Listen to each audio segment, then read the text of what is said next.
It's simply who has the better stats, who is stronger, faster, and more likely to win in a fair fight.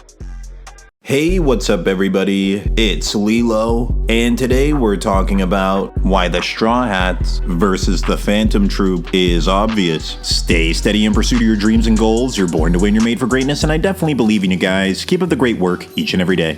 So the Straw Hats versus the Phantom Troupe is a battle between the legendary bandits in the story of Hunter x Hunter versus the main pirates in the story of One Piece. Today we're going to analyze every single power-up and ability these characters display to figure out overall who's more powerful than who between these two teams. So first off, it should be mentioned that without cross-verse equalization, there's a good argument that the Phantom Troupe would simply crush a large portion of the One Piece cast. In Heaven's Arena, Hisoka emits aura, and Gon and Killua can't even walk through it. Wing states if they continue trying to walk through it without first learning Ten, then they would die. We also get dialogue that says that Nen in general is very dangerous against humans, so there is a real possibility that they would simply win by Nen crushing the Straw Hats without cross-verse equalization. This is debatable, however, because the Chimera Ants exist, and the Chimera Ants, even before learning Nen, are not getting Nen crushed